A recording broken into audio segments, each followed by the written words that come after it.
એને જે કાંઈ એનો વીમો છે એ તો મળશે જ, પણ મારી કંપની તરફથી, અમારી ફેક્ટરી તરફથી એના પરિવારને 51 લાખ રૂપિયા ભેટ દેવામાં આવશે. તો ઘણા તો પરિવારના ટીવીમાં જોતા હતા સમાચાર, તે બિચારા રોતા હતા કે પૈસા શું કરવા, ઘરનું માણા વહી ગયું. પણ એક બેન તો ટીવી સામે ટક્કર લઈ જાય, 51 લાખ નીકળે. આવું નીકળે, કોક આવું નીકળે. 51 લાખ.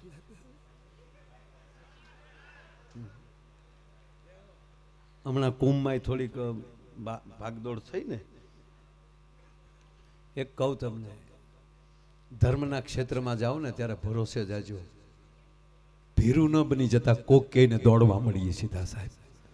અને હું હંમેશા એક વાત કહું છું, તમારા પોતાની ચાવી તમારી પાસે હોવી જોઈએ. કોક વખાણ કરે તો ફૂલી ન જવાય, અને કોક બે વેણ કહી દે તેની સામે ખીજાઈ ન જવાય. દુનિયા કહે ત્યારે ફૂલાઈ જવાનું, દુનિયા કહે ત્યારે પાછું એને સામે ક્રોધમાં થઈ જવાનું. એટલે એ તો ચાવી ગામના હાથમાં ગઈ, આપણી પાસે ચાવી હોવી જોઈએ.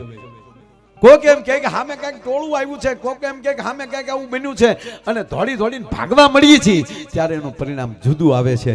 પણ જે સ્થળે જાય ને એવી વાતો તો થયા કરે. હું અહીંયા ધામમાં બેઠો છું, મારે ભીરું ન થવાય. ઓલી ટ્રેનમાં લી માણસો કૂદી કૂદી નીકળી ગયા, કોકે ખોટે ખોટું કીધું. એવું ન માનતા બોમ્બ ફૂટે તો જ માણસ મરે. આવા વાણીના બોમ્બ ફૂટે ને, કચડાય કચડાય. એને તો જે કાર્ય કરવું છે ને એ કાર્ય કરીને માણસ વયો જાય. જો મારા દ્વારા એક વાતમાં એટલા મરી ગયા. શું તમે સુરવીરતાની વાતો કરો? આવી વાતો કહેનારા જગતમાં બેઠા છે. એક નાનું એવું ફેર્યું ટ્રેનમાં બોલ્યું કે પેલા ડબ્બામાં આગ લાગી, તા તો કૂદવા મળ્યા. તા એની માસી બીજી ઓલી કલી આવી ગઈ. ના, ભીરું ન થતા, ધૈર્ય રાખો. એલા ટીવીમાં જાહેરાત આવતી હતી ની બેન બેહી ગયા ટીવી આમાં. ઓ 51 લાખ ટીવી આમાં. માળિયા શેઠિયો થોડો કહેવાય, ભગવાન કહેવાય, ભગવાન. બટા અહીંયા આવી તો એને દીકરાને બોલાવ્યો. દીકરા અહીંયા આવી તો આ તાર પપ્પા જે ફેક્ટરીમાં જાય એમાં જ આગ લાગી? કે હા મોમ, હા એ જ. સારું બટા, હિંમત રાખજે દીકરા, એ તો ભગવાનનું ધાર્યું થાય, આપણા હાથની થોડી વાત છે. 51 લાખ આપણા હાથની થોડી વાત છે બટા, એ તો ભગવાન ધાર. હિંમત રાખજે બટા. કેમ મમ્મી? હિંમત રાખજે, આગળ ખબર પડશે બટા. હવે બિચારીને 51 લાખનો આનંદ વ્યક્ત ન થવા દેવો ને એની માથે દુઃખ રાખવાની વચ્ચે હેરાન કેટલી થતી હશે. બટા તાર બાપાને ફોટો લાવ્યા, આગળ જરૂર પડશે. તો ઓલો ફોટો લાવ્યો, તો ફોટા ઉપર ઓલી માખ્યું બે બેન ભાઈ કાળા ટપકા થઈ ગયા. તે બેન બેઠા બેઠા એક ફોટો સાફ કરતા હતા. એ તમારા આત્માને સદગતિ કરજો, એ વાહે તમ તારા હારા કામ કરશું, માયાભાઈ નો ડેરાનો પ્રોગ્રામ રાખજો. 51 લાખ એ હજી ફોટો સાફ કરે ન કરે ત્યાં દરવાજે ટકોરા થયા.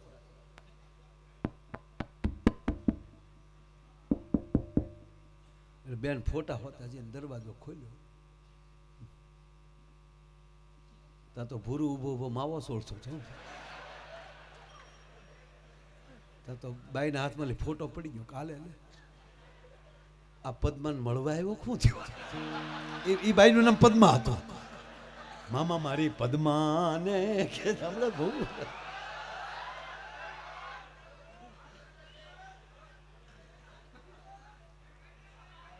અરે હું માંગડા વાળો થતો, પૂછ્યો બોરડા વાળાને. હું નોરતા રમતો ત્યારે માંગડા વાળો થતો. હા, તો મારા કાકા અરહી વાળો થતા.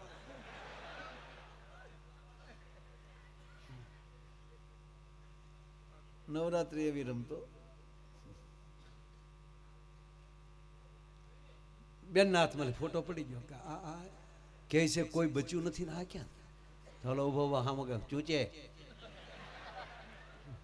બેનને કોકે કીધેલું ભૂત હોય ને એના પગ અવળા હોય, એટલે બેને પગ સામું જોયું. આના સીધા હતા પગ. અરે કે આના પગે સીધા.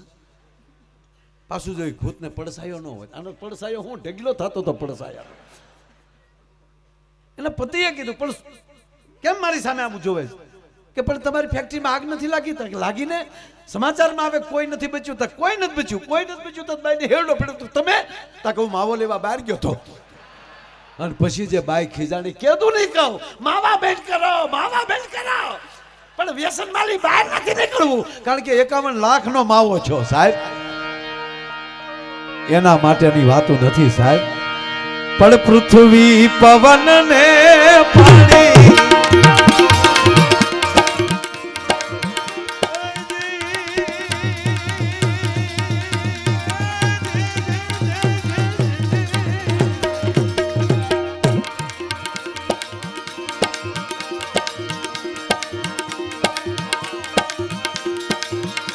પૃથ્વી પવન ને પાણી આત્મા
પાણી એને આપ્યા ઉલટ આણી, પણ માગ્યું નહીં કોઈ દી નારાયણે નાનું.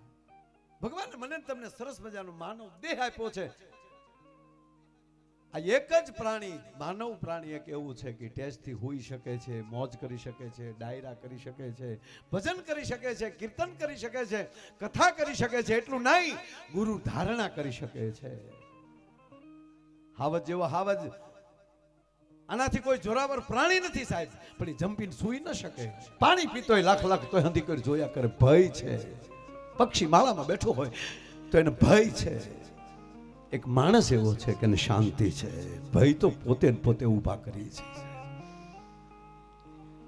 એક ગાંડા ને કોરોના થયો કેવું? હે ડોક્ટર, મને એક દેખાડો કે એટલા જે ફાટલ ફકીરીમાં આટા મારતા હતા એમાં કોઈને કોરોના થયો હોય તો. કારણ કે એને મગજને ખબર જ નથી કોરોના નામની ચીજ છે. આપણને ખબર છે ત્યારે તકલીફ પડે છે, પણ એના જ મગજમાં કેવલ એ જ થાય કે હું નારાયણદાસ બાપુનો શિષ્ય છું, કોના બાપની તાકાત મારો વાળ વાકો થાય, આ ભરોસો જ્યારે બેહી જાય ત્યાં એના જ માટે આ કાર્ય થઈ શકે. અને ત્રીજી વાત, કાર્યક્રમમાં અત્યારે જોઈએ છે સાહેબ તો 95% યુવાનો બેઠા હોય. ભગવાન રામને આપણે રામ શું કામ કહીએ છીએ? ભગવાન કૃષ્ણને આપણે ભગવાન શું કામ કહીએ છીએ? કંસને માર્યો એટલે ના, એ તો રસ્તામાં આવ્યો ને ગોબો ઉપાડ્યો. અને એમાં કૃષ્ણ કૃષ્ણ છે દેવરાજભાઈ. ભગવાન કૃષ્ણ એક જ એવું પાત્ર છે, એ એક જ એવી ફિલ્મ છે કે વિલન પહેલા મરી જાય છે ને પછી ફિલ્મ ચાલુ થાય છે. 11 વર્ષની ઉંમરે પહેલો જ ગોકુળમાંથી બહાર નીકળે નારાયણ તો પહેલો જ કંસને મારે. આ વિલન પહેલા મરીને પછી ફિલ્મ ચાલુ.